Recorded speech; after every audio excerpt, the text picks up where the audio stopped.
재혼이라는 선택. 당신은 얼마나 신중하게 결정하시겠습니까? 안녕하세요. 무지개 인생입니다. 오늘은 정수연 씨의 가슴 아픈 이야기를 들려드리려고 합니다. 정수연 씨는 30년 전 첫 결혼 생활을 시작했습니다. 당시 그녀는 유명 음악 학원을 운영하며 피아노 교육자로서 성공적인 삶을 살고 있었죠. 하지만 남편의 사업 실패와 도박 중독은 그녀의 인생을 송두리째 흔들어 놓았습니다. 10년간의 결혼 생활 끝에 그녀는 홀로 서기를 결심했고 이후 20년간 자신의 길을 걸어왔습니다. 처음에는 정말 힘들었어요. 하지만 음악이 저를 지켜주었죠. 제자들을 가르치고 연주하면서 제 삶의 의미를 다시 찾았습니다. 수연 씨는 3년 전 은퇴를 앞두고 작은 클래식 음악 카페를 열었습니다. 그녀에게 이 카페는 단순한 사업장이 아닌 음악을 사랑하는 사람들과 교감할 수 있는 특별한 공간이었습니다. 하지만 늦은 밤 카페의 문을 닫고 홀로 돌아가는 길에는 늘 외로움이 그녀를 따라다녔습니다. 나이 들어 혼자가 된다는 것.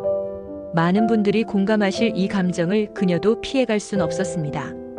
그러던 어느 날 그녀의 카페에 한 남자가 찾아옵니다.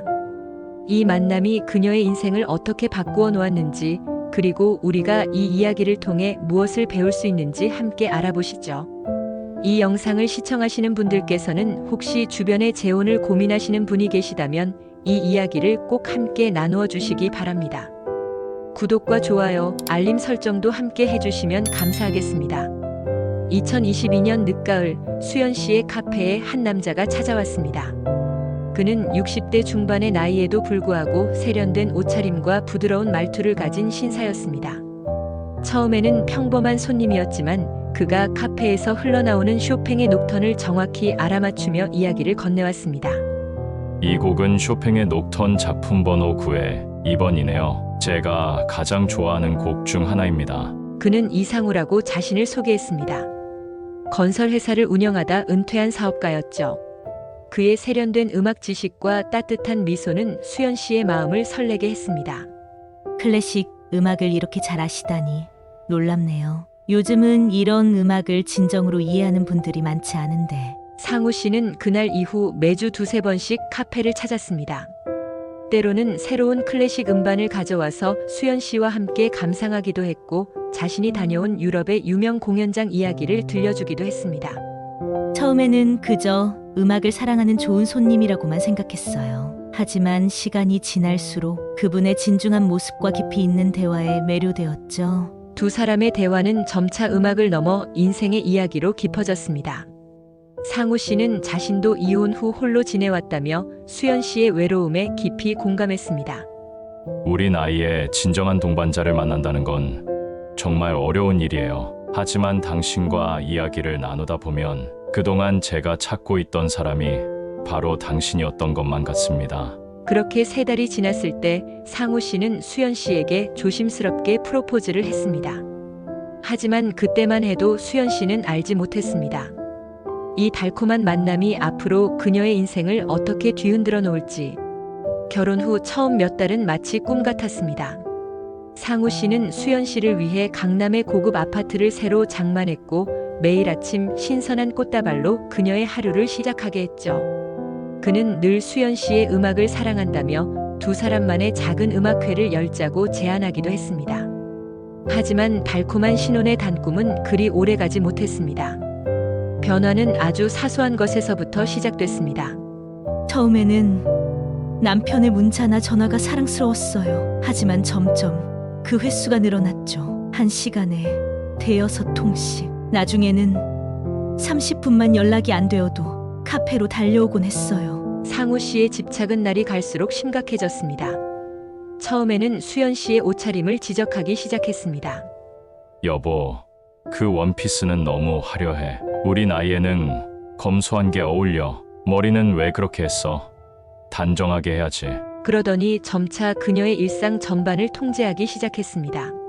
카페에서 남자 손님과 웃으며 이야기하는 걸 봤어. 당신은 내 아내야. 좀 더 조심해야지. 왜 그 사람과 그렇게 오래 이야기해? 음악 얘기는 나하고만 하면 되잖아. 상우 씨는 수연 씨의 카페 운영에도 간섭하기 시작했습니다. 그는 자주 카페를 방문해 구석에 앉아 수연 씨의 모든 행동을 지켜보았습니다. 손님들과 대화를 나누는 것도 피아노를 연주하는 것도 모두 눈에 담았죠. 어느 날은 제가 손님의 요청으로 피아노를 연주했는데 그날 밤 남편이 대성통곡을 하더라고요. 당신은 내 아내인데 다른 사람들 앞에서 연주하다니 난 견딜 수가 없어. 당신은 나만 바라봐야 해. 다른 사람들은 모두 당신을 빼앗으려고 해. 알아?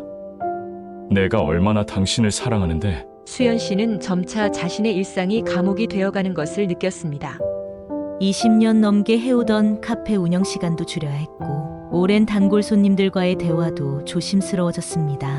매달 열리던 음악 감상회는 아예 중단해야 했죠. 남편은 제 휴대폰도 수시로 확인했어요. 문자 하나, 전화 한 통도 그의 허락 없이는 할 수 없었죠. 처음에는 사랑이라고 생각했는데 이건 사랑이 아닌 것 같았어요. 그러던 어느 날 밤 수연 씨는 충격적인 사실을 발견하게 됩니다. 잠든 줄 알았던 남편이 늦은 밤 누군가와 통화를 하고 있었던 거죠. 네, 약은 잘 먹고 있습니다. 하지만 더 이상은 그래요. 알겠습니다. 진료는 계속 받도록 하죠. 수연 씨는 남편의 서랍에서 수십 개의 약봉지를 발견했습니다. 정신안정제, 수면제, 그리고 조울증 치료제까지. 더 충격적인 것은 약봉지 아래에서 발견한 서류들이었습니다. 그의 전 부인들의 이혼 사유가 적힌 서류였어요. 거기에는 제가 상상도 못했던 끔찍한 내용들이. 그날 밤 발견한 서류들은 저의 모든 일상을 의심하게 만들었습니다. 제 번의 결혼과 이혼, 그리고 모든 전 부인들이 겪었던 악몽 같은 기록들이 거기 있었죠.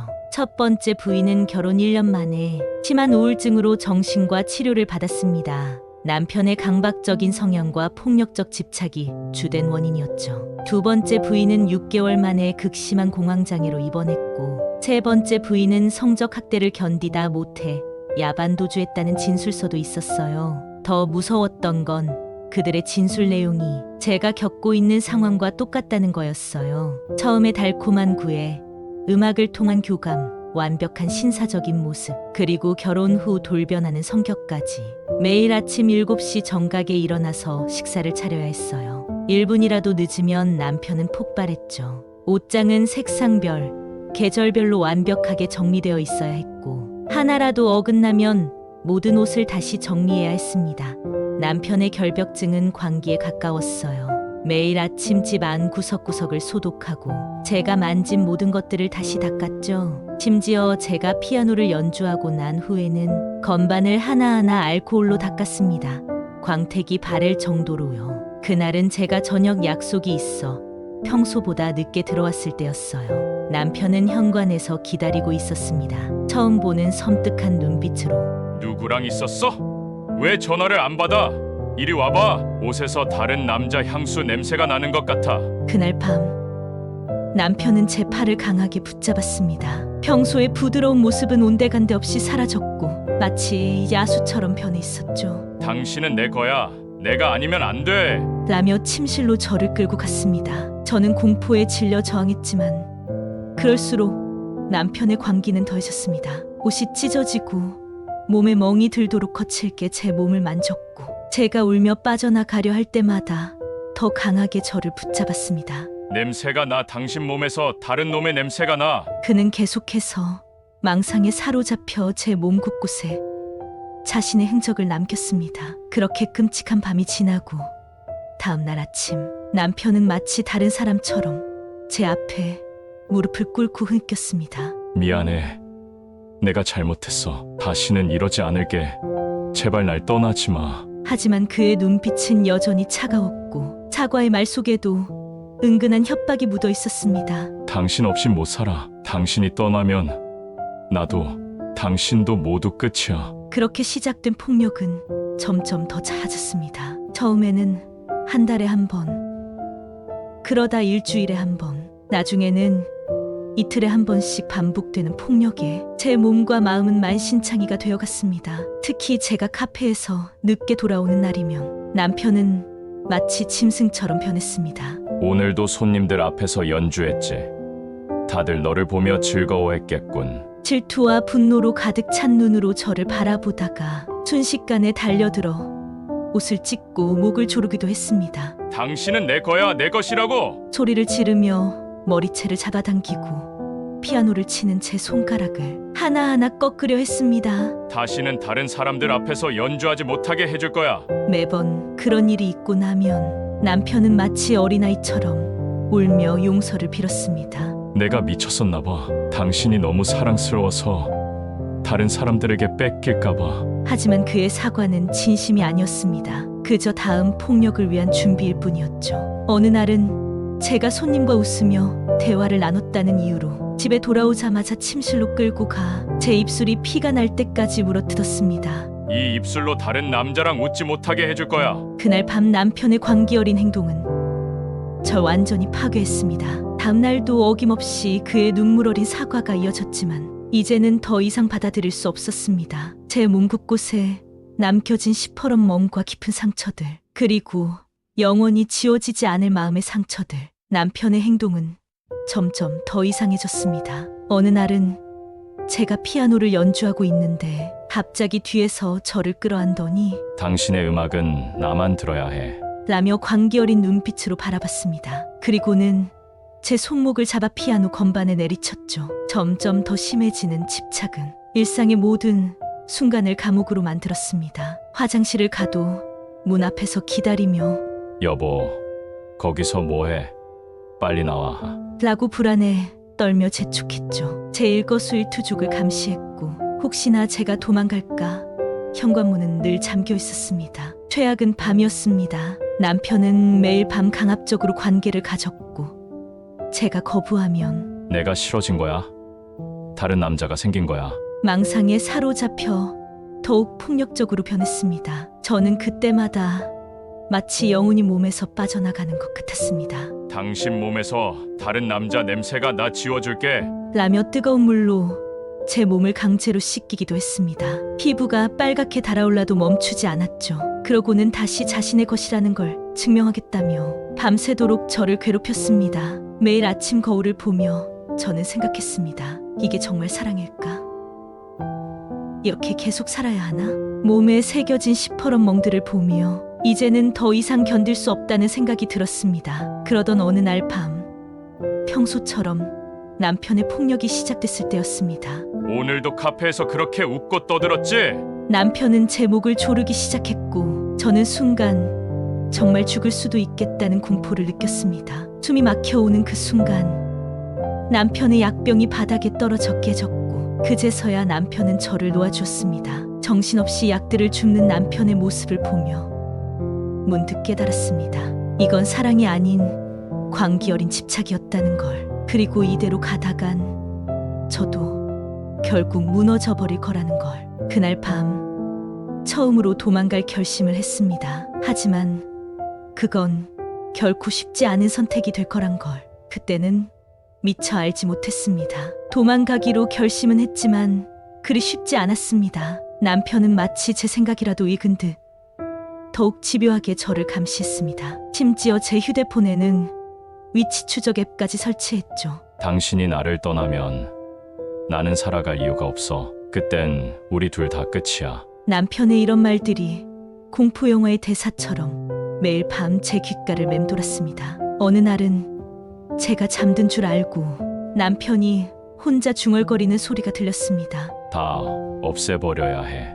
모두 다. 아무도 당신을 볼 수 없게. 그때 본 남편의 눈빛은 제가 본 것 중 가장 섬뜩했습니다. 카페로 찾아오는 단골 손님들의 사진을 몰래 찍어두었다는 것도 알게 됐습니다. 남편은 그들 하나하나를 조사하고 메모해두었더군요. 특히 남자 손님들의 개인정보까지 알아내려 했다는 사실에 소름이 돋았습니다. 결정적인 사건은 제 생일날 일어났습니다. 오랜 단골 손님이 축하한다며 작은 카드를 건넸는데 그걸 본 남편은 그날 밤 처음으로 제 얼굴에 손찌검을 했습니다. 인연이 내 앞에서 이런 짓을. 남편은 광기에 사로잡혀 제 얼굴을 마구 때렸고 머리채를 잡아 바닥에 내리꽂았습니다. 또 그렇게 예쁘게 웃어봐. 웃어보라고. 피투성이가 된 제 얼굴을 거울로 비춰보며 남편이 말했습니다. 이제 당신은 영원히 내 것이야. 이 얼굴로는 다른 누구도 당신을 원하지 않을 테니까. 그날 밤 전 결심했습니다. 죽을 각오로 도망가야겠다고. 남편의 마지막 폭력이 시작되기 전에 도망갈 계획을 세우면서도 매 순간이 두려웠습니다. 남편이 저를 일심하지 않도록 평소보다 더 다정하게 굴었고 순종적인 척했습니다. 여보, 이제 카페도 그만두고 싶어요. 당신이 원하는 대로 집에만 있을게요. 남편은 제 말을 듣고 기뻐했습니다. 하지만 그날 밤도 어김없이 폭력은 계속됐죠. 네가 진심인지 확인해야겠어. 그날따라 유독 잔인했던 남편의 행동에 전 실신할 뻔했습니다. 며칠 뒤 남편이 잠든 사이 몰래 통장을 확인했습니다. 제 명의의 모든 통장이 비어 있었죠. 남편이 제 도피를 막으려고 조금씩 빼가고 있었던 겁니다. 심지어 카페 운영 자금까지도. 이제 당신은 나 없인 살 수 없어. 영원히 내 곁에 있어야만 해. 남편의 이 말이 사실이 되어가고 있었습니다. 그러던 어느 날 남편이 술에 취해 깊이 잠들었을 때 전 한 가지 결심을 했습니다. 지금이 아니면 영원히 벗어날 수 없다는 걸 깨달았거든요. 남편의 서랍에서 본 약들, 그의 정신과 진단서, 그리고 점점 심해지는 폭력. 더 이상 지체할 시간이 없었습니다. 그날 밤 잠든 남편의 얼굴을 마지막으로 보며 생각했습니다. 당신이 진정으로 사랑했던 건 저라는 사람이 아닌 당신의 소유물로서의 제 존재였던 거죠. 한밤중이었습니다. 남편의 코골이 소리를 들으며 조심스럽게 침대에서 일어났습니다. 옷장 깊숙이 숨겨둔 여권과 몇 벌의 옷가지만을 작은 가방에 담았죠. 현관문을 열 때의 그 찰나의 순간 숨소리까지도 죽여가며 하지만 계단을 내려가던 그 순간 위층에서 발소리가 들렸습니다. 여보, 어디 가려고? 남편이었습니다. 제 발걸음 소리를 듣고 깨어난 걸까요? 아니면 이런 날이 올 것을 예상하고 잠든 척한 걸까요? 계단을 뛰어내려갔습니다. 뒤에서 들리는 남편의 발소리, 그리고 그의 고함 소리. 이년아, 감히 도망가려고? 잡히면 죽을 줄 알아. 현관문을 열고 밖으로 나왔을 때 남편이 제 머리채를 잡았습니다. 옆 건물 비상계단 난간에 제 머리를 찌우려 했죠. 그 순간 저는 제 손에 들려있던 가방으로 남편의 머리를 내리쳤습니다. 처음이었습니다. 제가 남편에게 반항을 한 건. 남편은 잠시 충격을 받은 듯 했고 전 그 순간을 놓치지 않고 필사적으로 달렸습니다. 뒤에서 들리는 남편의 비명 소리를 들으며 그날 밤 전 그렇게 감옥에서 탈출했습니다. 밤거리를 정신없이 달렸습니다. 뒤도 돌아보지 못했죠. 맨발이었지만 느낄 수 없었어요. 그저 도망쳐야 한다는 생각뿐이었습니다. 택시를 잡아 타려 했지만 피투성이가 된 얼굴로는 쉽지 않았죠. 결국 동네 골목길에 숨어 새벽이 밝기를 기다렸습니다. 그때 문득 제 상처 입은 모습이 마치 제가 읽었던 이혼 서류 속 그들의 모습과 똑같다는 생각이 들었어요. 남편의 전 부인들, 그들도 이렇게 도망쳤을까요? 새벽녘 오랜 친구의 집을 찾아갔습니다. 문을 열어준 친구는 제 몰골을 보고 놀라 울음을 터뜨렸죠. 이러다 정말 죽을 수도 있어. 신고해야 해. 하지만 전 경찰서에 가는 것이 두려웠습니다. 남편의 위상과 인맥을 알기에 과연 제 말을 믿어줄까, 도움을 받을 수 있을까. 그런데 그날 밤 예상치 못한 전화가 걸려왔습니다. 병원에서였어요. 남편분이 심각한 상태입니다. 빨리 와주셔야 할 것 같은데요. 알고 보니 남편은 제가 가방으로 내리친 후 계단에서 미끄러져 머리를 크게 다쳤다고 합니다. 중태라는 소식에 병원으로 향했습니다. 아무리 그래도 제가 그를 죽게 할 순 없었으니까요. 하지만 병원에 도착했을 때 저를 기다리고 있던 건 경찰이었습니다. 남편 측에서 저를 고소했더군요. 살인 미수. 그가 의식을 잃은 상태에서 그의 가족들이 저를 고소한 겁니다. 환자가 깨어나면 모든 게 밝혀질 거예요. 그때까지 조사에 협조해 주셔야 합니다.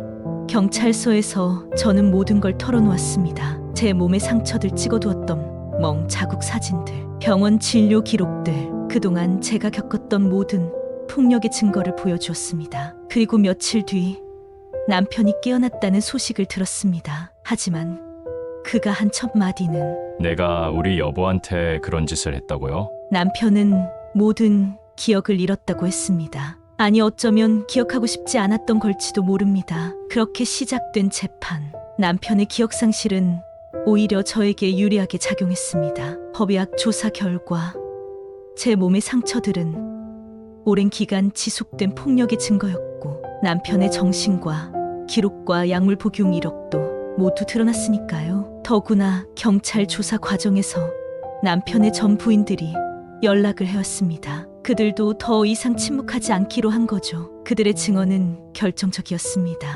재판은 6개월이나 지속됐습니다. 그 과정에서 남편의 전 부인들을 직접 만나게 됐죠. 그들의 이야기를 들으며 저는 울음을 멈출 수 없었습니다. 저희도 처음엔 그의 세련된 모습에 반했어요. 하지만 결혼 후 시작된 폭력은 결국 저희를 산송장으로 만들었죠. 법정에서 3명의 전 부인들이 증언했습니다. 한 분은 아직도 정신과 치료를 받고 계시더군요. 저희는 서로를 보듬으며 힘을 냈습니다. 더 이상의 피해자가 없기를 바라는 마음으로 남편은 심신미약을 주장했지만 계획적인 범행이었다는 증거가 너무나 명확했습니다. 약을 먹지 않고 일부러 증세를 악화시켰다는 정신과 의사의 증언도 결정적이었죠. 결국 7년형을 선고받았습니다. 하지만 제게 남은 상처는 쉽게 아물지 않았습니다. 밤마다 찾아오는 악몽, 누군가 뒤에서 다가오는 발자국 소리만 들어도 온몸이 떨렸죠. 용기를 내어 심리 상담을 받기 시작했습니다. 그리고 놀랍게도 음악이 제 치유에 큰 도움이 됐어요. 피아노 앞에 앉아 연주를 할 때만큼은 모든 고통에서 벗어날 수 있었거든요. 3개월 전 새로운 장소에서 카페를 다시 열었습니다. 이번엔 달랐어요. 가정폭력 피해 여성들을 위한 작은 모임도 만들었죠. 음악과 함께 서로의 아픔을 나누고 위로하는 시간을 가집니다. 사랑하는 여러분, 제가 이 이야기를 용기 내어 전하는 이유는 분명합니다. 황혼 재혼을 고민하시는 분들께 꼭 당부드리고 싶은 것들이 있습니다. 첫째, 상대방의 가족관계와 주변 평판을 살펴보세요. 특히 자녀들과의 관계, 이웃들과의 관계는 그 사람의 진면목을 보여주는 중요한 단서가 됩니다. 둘째, 평소 생활 습관과 약물 복용 여부를 자연스럽게 살피세요. 정신과 질환이나 약물 복용 여부는 반드시 확인해야 합니다. 갑자기 감정 기복이 심하거나 불안정한 모습을 보인다면 주의가 필요합니다. 이는 단순히 호기심이 아닌 여러분의 안전과 직결된 문제입니다. 셋째, 결혼 전 충분한 데이트 기간을 가지세요. 특히 스트레스 상황에서 그 사람이 어떻게 반응하는지 지켜보는 것이 중요합니다. 넷째, 재산 관계는 명확히 하세요. 결혼 전 재산 분할 계약서 작성을 권장드립니다. 마지막으로 이미 비슷한 상황에 처해 계신 분들을 위해 도움받을 수 있는 연락처를 알려드립니다. 혹시 지금 비슷한 상황으로 고통받고 계신 분이 계시다면 꼭 기억하세요. 여성긴급전화 1366은 24시간 여러분의 목소리에 귀 기울이고 있습니다. 전국 어디서나 국번 없이 1366만 누르시면 됩니다. 저는 이제 알고 있습니다. 참는 것이 능사가 아니라는 걸, 도움을 요청하는 것이 결코 부끄러운 일이 아니라는 걸, 여러분의 인생에 다시 한번 찾아온 사랑이 축복이 되기를 바랍니다. 서두르지 마세요. 천천히 살펴보세요. 그리고 무엇보다 자신의 행복을 가장 먼저 생각하세요. 여러분의 선택이 후회되지 않기를 바랍니다. 오늘의 이야기가 도움이 되셨다면 구독과 좋아요, 그리고 알림 설정 부탁드립니다. 다음에도 여러분께 도움이 될 만한 이야기로 찾아뵙겠습니다. 감사합니다.